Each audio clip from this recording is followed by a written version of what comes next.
பெரும் மதிப்புக்குரிய தூத்துக்குடி மாவட்ட வாக்காளர் பெருமக்களே, அனைவருக்கும் வணக்கம்.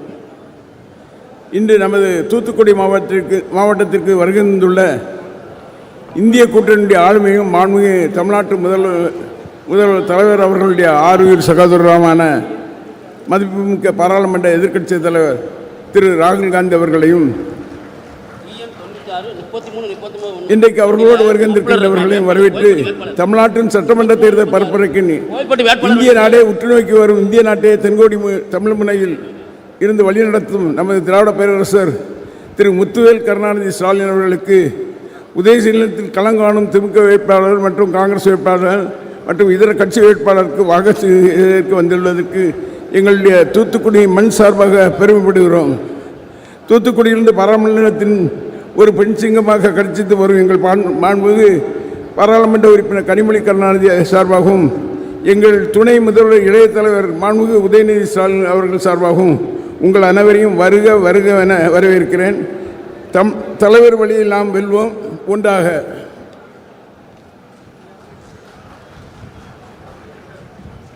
இப்பொழுது நம்முடைய வெற்றி வேட்பாளர்களின் அறிமுகங்கள். அதே போன்று தூத்துக்குடி தொகுதியின் வெற்றி வேட்பாளர் நம்முடைய சமூக நலத்துறை அமைச்சர் திருமதி கீதா ஜீவன் அவர்கள். அதே போன்று நம்முடைய ஸ்ரீவைகுண்டம் தொகுதியின் வெற்றி வேட்பாளர் நம்முடைய இளைய தலைவர் ஊர்வசி அமிர்தராஜ். அதே போன்று நம்முடைய விளாத்தி குளத்தின் சட்டமன்ற உறுப்பினர் மற்றும் வெற்றி வேட்பாளர் அண்ணன் ஜிவி மார்க்கண்டேயன் அவர்கள். அதே போன்று நம்முடைய ஒட்டப்பிடாரம் தொகுதியின் வெற்றி வேட்பாளர் PM ராமஜெயம் அவர்கள். அதே போன்று கோவில்பட்டி தொகுதியின் வெற்றி வேட்பாளர் திரு K கருணாநிதி அவர்கள். எல்லா வெற்றி வேட்பாளர்களுக்கும் ஒரு ஆரவாரத்தோடு ஒரு கைத்தட்டலோடு நீங்கள் அவர்களை ஆசீர்வதிக்க வேண்டும். இப்பொழுது நம் வெற்றி வேட்பாளர்கள் நம் தலைவர் ராகுல் காந்தியோடு ஒரு புகைப்படத்தை எடுத்துக்கொள்வார்கள்.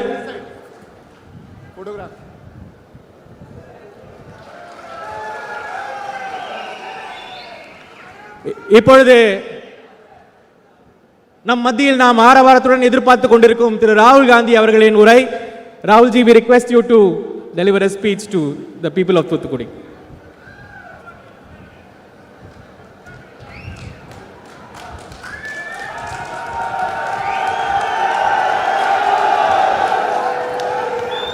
Radhakrishnan ji, Gangabalu ji, Senthil ji, Amirata Raj ji,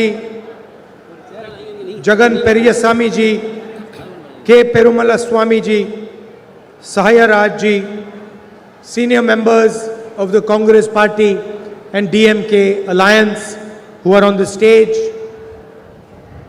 my dear brothers and sisters, Vanakkam to everybody.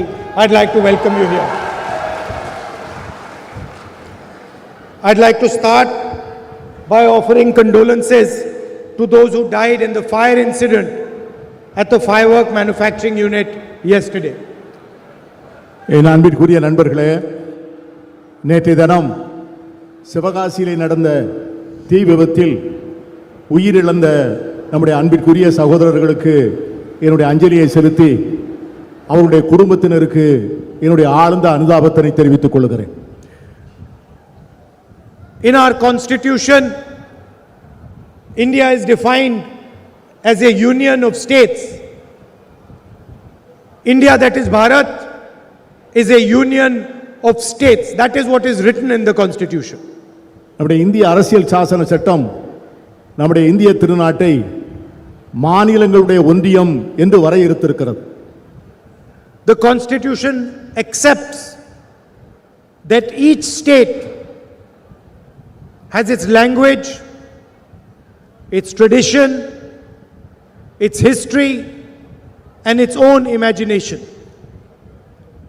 ஒவ்வொரு மாநிலத்திற்கும் ஒரு தனி வரலாறு உண்டு, ஒரு தனி பண்பாடு உண்டு, அவர்களுக்கென்று தனிப்பட்ட ஆசைகளும் அபிலாசைகளும் உண்டு என்பதை நம்முடைய இந்திய அரசியல் சாசன சட்டம் முழுமையாக அங்கீகரிக்கின்றது.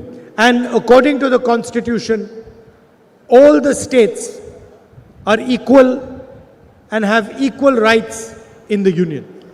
நம்முடைய அரசியல் சாசன சட்டத்தை பொறுத்தவரை இந்தியாவில் இருக்கின்ற அனைத்து மாநிலங்களும் சமமானவை, அவைகள் அனைத்திற்குமே சம உரிமைகள் தான் உண்டு. The Constitution mandates that the identity and the self-respect of each state and all the people of India should be maintained. நம்முடைய அரசியல் சாசன சட்டம் நம்முடைய மாநிலங்களினுடைய சுயமரியாதையையும் அவர்களுடைய அடையாளங்களையும் முழுமையாக காப்பாற்றுவதை உறுதி பூண்டிருக்கிறது. The main fight taking place in this election is an ideological one. On one side, there is the Congress Party DMK alliance with Chief Minister Stalin, and on the other side, there is the AIDMK and the BJP. இந்த தேர்தல் முற்றிலுமாக ஒரு தத்துவார்த்தங்களுக்கு இடையே நடக்கின்ற ஒரு தேர்தல். ஒரு புறம் நம்முடைய முதலமைச்சர் ஸ்டாலின் அவர்கள் தலைமையில் இருக்கின்ற ஒரு அணி, அதற்கு இருபுறம் அதை எதிர்க்கின்ற மற்றொரு அணி. The RSS is essentially anti-Dravidian, anti-Tamil organization. இந்த இரண்டு அணிகளும் அந்த கொள்கைகளை மட்டுமே, அவர்கள் சார்ந்திருக்கின்ற கொள்கைகளை மட்டுமே வெளிப்படுத்துவதாக அமைந்திருக்கின்றன. They believe that India should be one people, one culture, one religion, one language. அவர்களை பொறுத்தவரை இந்தியா என்பது ஒரே நாடு, ஒரே மொழி, ஒரே மதம், ஒரே கலாச்சாரம் என்று அவர்கள் நினைக்கின்றார்கள். They believe that all histories should bow in front of their history.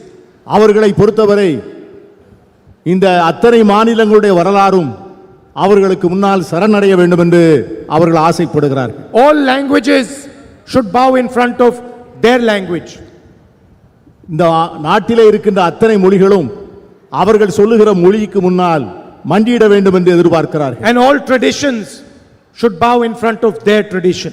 இந்த நாட்டிலே இருக்கின்ற அனைத்து கலாச்சாரங்களும் பண்பாடும் அவர்கள் சொல்லுகின்ற கலாச்சாரத்தின் முன்பு மண்டியிட வேண்டும் என்று எண்ணுகிறார்கள். The AIDMK party has had a tremendous tradition in Tamil Nadu.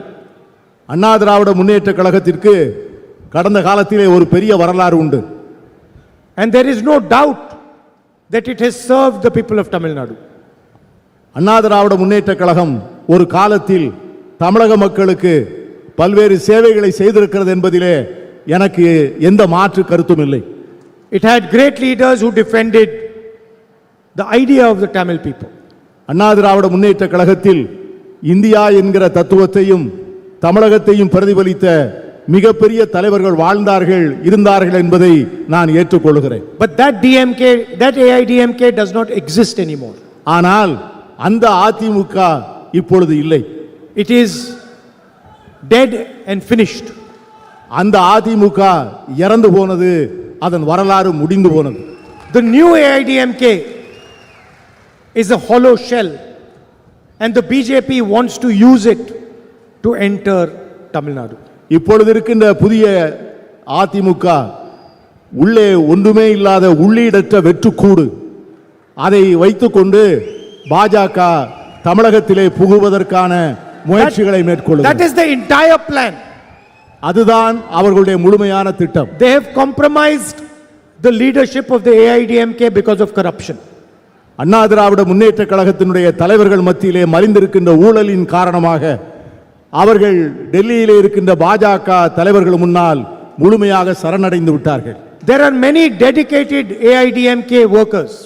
நாட்டிலே தங்களை முழுமையாக அர்ப்பணித்துக் கொண்ட பல்லாயிரக்கணக்கான அண்ணா திராவிட முன்னேற்ற கழக தொண்டர்கள் இன்னும் இருக்கிறார்கள். There might even be leaders in the AIDMK who are dedicated to the idea of the AIDMK. சில இரண்டாம் கட்ட தலைவர்கள் கூட அங்கே தங்களுடைய லட்சியங்களுக்காக மனதிலே தாங்கிக் கொண்டிருக்கின்றவர்கள் இருக்கலாம். But they do not control the party. ஆனால் அந்த கட்சி அவர்களுடைய கட்டுப்பாட்டில் இல்லை. The people who control the party are fully controlled by Mr. Amit Shah and Mr. Narendra Modi. Anna Dravida Munnetra கழகத்தை இன்றைக்கு கட்டுப்பாட்டில் வைத்துக் கொண்டிருக்கின்ற தலைவர்கள் ஒட்டுமொத்தமாக மோடியினுடைய அமித்ஷாவினுடைய கட்டுப்பாட்டிலே இருக்கிறார்கள் என்பதுதான் உண்மை. Please look at what has happened recently in Bihar. தற்போது மிக சமீபத்திலே பீகாரில் என்ன நடந்தது என்று பாருங்கள். The chief minister of Bihar has been removed and a BJP man has been placed there. பீகாரிலே முதலமைச்சராக இருந்த நிதிஷ்குமார் அவர்கள் நீக்கப்பட்டு அந்த இடத்திலே பாஜகவை சேர்ந்த ஒருவரை முதலமைச்சராக அமர்த்தியுள்ளார்கள். Why? Because the chief minister of Bihar is compromised. ஏன்? அங்கே இருக்கின்ற முதலமைச்சராக இருந்தவர் அவர்களிடம் சரணடைந்து அவரிடம் சமரசம் செய்து கொண்டார். He did not say a word and he silently went to the Rajya Sabha. அவர்களை எதிர்த்து ஒரு வார்த்தை பேசாமல் அவர்கள் என்ன சொன்னார்களோ அதை அப்படியே ஏற்றுக்கொண்டார் பீகார் மாநிலத்தில் முதலமைச்சராக இருந்தவர். Because his past deeds have allowed the BJP to control him completely. அவருடைய கடந்த கால வாழ்க்கையும் வரலாறும் பாஜகவினுடைய ஆணையை விட்டு மீறுவதற்கான சூழ்நிலையை அவருக்கு தரவில்லை. And that is what they want to do here in Tamil Nadu. அதைத்தான் தமிழ்நாட்டிலும் செய்ய நினைக்கிறார்கள். They want to have a government which they fully control. அவர்கள் தங்களுடைய முழு கட்டுப்பாட்டில் உள்ள ஒரு அரசை தமிழ்நாட்டிலே கொண்டு வர நினைக்கிறார்கள். They want a chief minister who does exactly what they say. இங்கே தாங்கள் என்ன சொல்லுகிறார்களோ அதை செய்வதற்கான ஒரு முதலமைச்சரை இங்கே பணியமர்த்த ஆசைப்படுகிறார்கள். And that is something that we are never going to allow them to do. அதை காங்கிரஸ் கட்சி ஒரு நாளும் அனுமதிக்காது. அது நடக்க நாங்கள் அனுமதிக்க மாட்டோம். No matter what dream they have, they will never ever control the government or the people of Tamil Nadu. அவர்களுக்கு எந்த கனவு இருந்தாலும் சரி, எந்த ஆசைகள் இருந்தாலும் சரி, அவர்கள் ஒரு காலத்திலும் தமிழ்நாட்டில் உள்ள அரசாங்கத்தை தங்கள் கட்டுப்பாட்டில் கொண்டு வர காங்கிரஸ் கட்சியும் நாங்களும் ஒரு நாளும் அனுமதிக்க மாட்டோம். If you look at Mr. Narendra Modi and you look at his behavior, you will see that Narendra Modi is fully controlled by Donald Trump. இங்கே நடக்கின்ற பாஜக அரசையும் நம்முடைய பிரதமரையும் உற்று பார்த்தால் உங்களுக்கு ஒன்று புரியும். நம்முடைய பிரதமர் நரேந்திர மோடியை அமெரிக்க டொனால்ட் ட்ரம்ப் அவர்கள் கண்ட்ரோல் செய்கிறார் என்று உங்களுக்கு தெரியும். He's signed the US-India deal, which essentially sold Indian agriculture, Indian industry, Indian data and Indian energy security. இன்று அமெரிக்காவோடு நாம் செய்து கொண்டிருக்கின்ற வர்த்தக ஒப்பந்தம் நம்முடைய விவசாயத்தை, நம்முடைய தொழிலை, நம்மிடம் இருக்கிற தரவுகளை, நம்மிடம் இருக்கின்ற சிறு குறு தொழிலினுடைய முன்னேற்றங்களை எல்லாம் ஒட்டுமொத்தமாக அமெரிக்க ஏகாதிபத்தியத்திற்கு அடகு வைப்பதற்காக எழுதி தரப்பட்ட ஒப்பந்தம் தான் மோடி அவர்கள் ட்ரம்போடு செய்து கொண்டிருக்கின்ற இந்த வர்த்தக ஒப்பந்தம். In fact, Donald Trump openly says that when I call the Prime Minister of India, he picks up the phone and he calls me sir. Trump அமெரிக்க குடியரசுத் தலைவராக இருக்கிற ட்ரம்ப் பகிரங்கமாக சொல்லுகிறார், நான் எப்பொழுதெல்லாம் தொலைபேசி எடுத்து மோடியை அழைக்கிறேனோ அப்பொழுதெல்லாம் மோடி உடனே எழுந்து நின்று சார் என்று பணிவோடு என்னிடம் பேசுகிறார். You imagine the Prime Minister of India calling Donald Trump sir. இது கற்பனை செய்து பாருங்கள். நம்முடைய நாட்டினுடைய பிரதமர் அவர் அமெரிக்க குடியரசுத் தலைவரை சார் என்று அழைப்பது என்பது எவ்வளவு பெரிய அவமானம் என்று நீங்கள் சிந்தித்து பாருங்கள். If Donald Trump tells Mr. Modi jump, Mr. Modi will jump. Donald Trump நம்முடைய மோடி அவர்களை பார்த்து குதியுங்கள் என்று சொன்னால் உடனே நம்முடைய பிரதமர் குதிப்பார். Before the war in Iran, suddenly Narendra Modi was told go to Israel. He just took the plane, went to Israel and came back.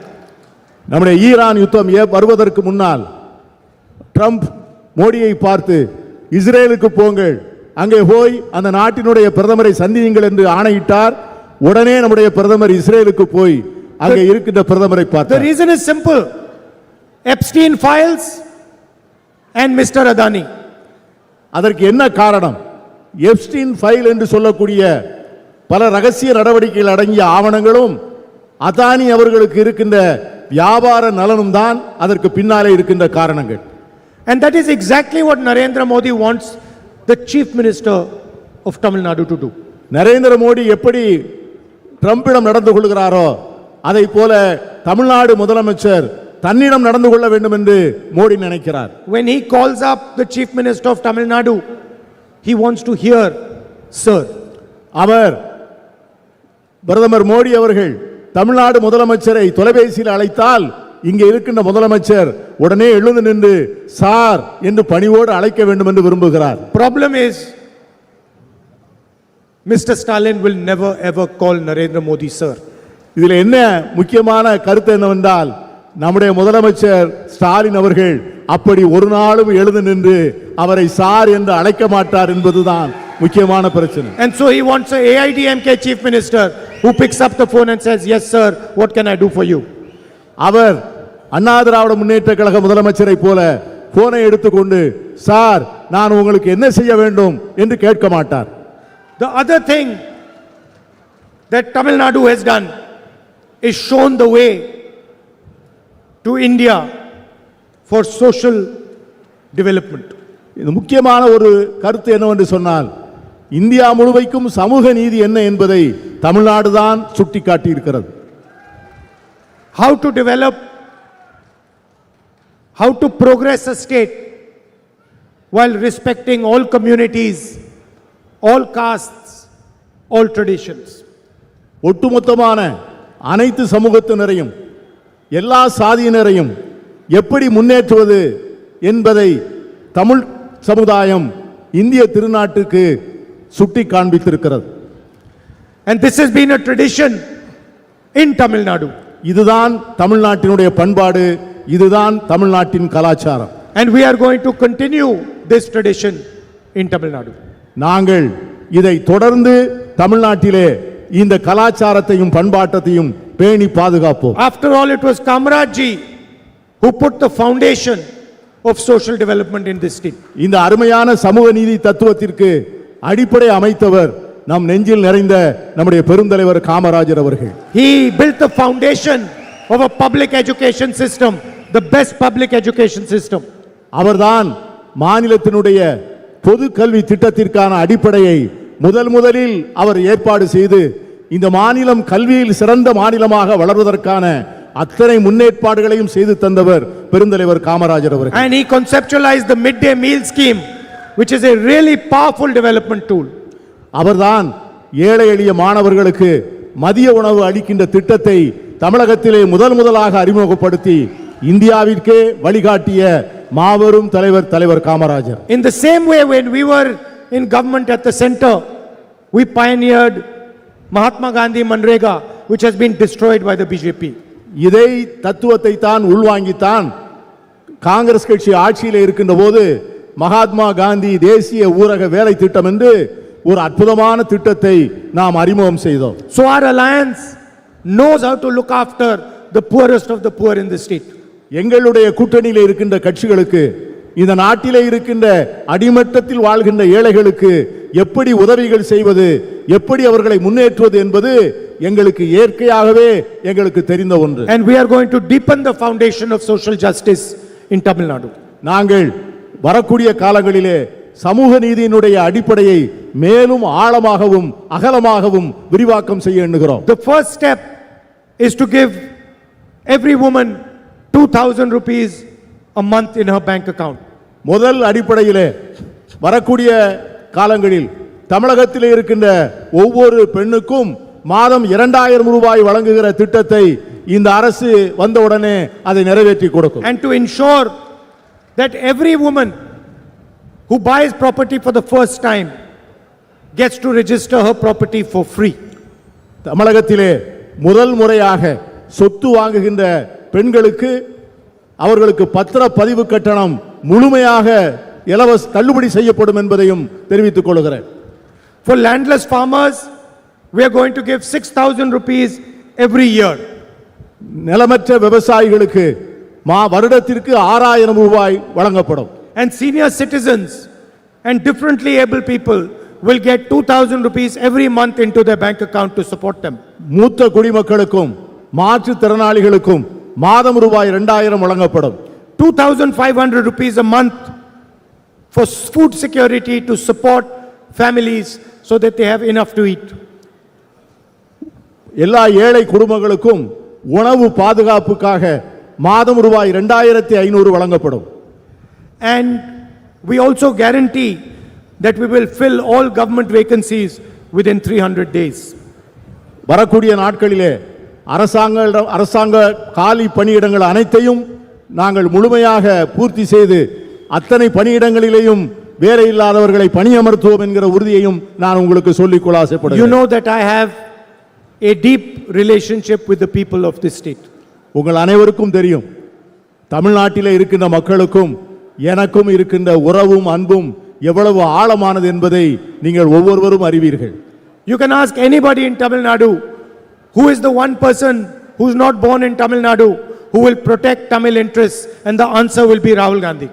தமிழ்நாட்டிலே இருக்கிற யாரை வேண்டுமானாலும் கேட்டு பாருங்கள், தமிழ்நாட்டிலே பிறக்காத ஒருவர் ஆனால் தமிழனின் உரிமைக்காக தமிழனுடைய சுயமரியாதைக்காக தன்னை முழுமையாக ஒரு போர்வீரனாக போராடக்கூடியவர் இந்த ராகுல் காந்தி தான் என்று தமிழ்நாட்டிலே இருக்கின்ற ஒவ்வொருவரும் சொல்வார்கள். And this is a relationship that started long back.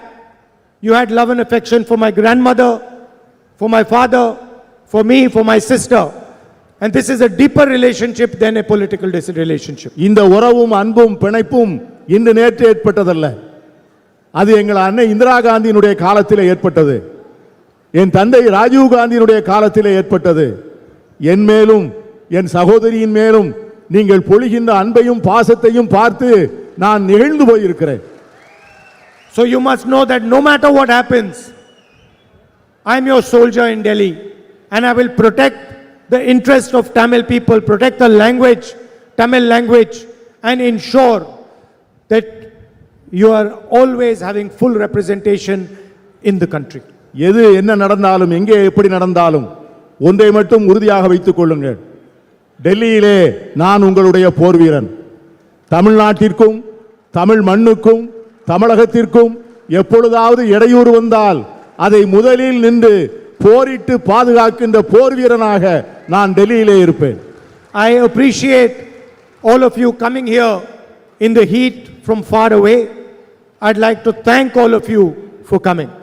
இந்த கடுமையான வெப்பநிலையிலும் கொதிக்கின்ற வெயிலிலும் என்னை பார்ப்பதற்காக என் பேச்சை கேட்பதற்காக தேடி வந்திருக்கின்ற உங்கள் ஒவ்வொருவருக்கும் என் இதயம் நிறைந்த நன்றியை நான் தெரிவித்துக் கொள்கிறேன். And I'd like to end by once again offering condolences to the family members of all the people who died in yesterday's fire. உங்களிடமிருந்து விடைபெறுவதற்கு முன்னால் நேற்றைய தினம் சிவகாசி மண்ணிலே உயிர் நீத்த அந்த 23 பேருடைய நினைவுகளை என் நெஞ்சில் செய்திகளை உடனுக்குடன் தெரிந்து கொள்ள உங்கள் கரம் டிவியை சப்ஸ்கிரைப் செய்யுங்கள், அதோடு பெல் பட்டனையும் கிளிக் செய்யுங்கள்.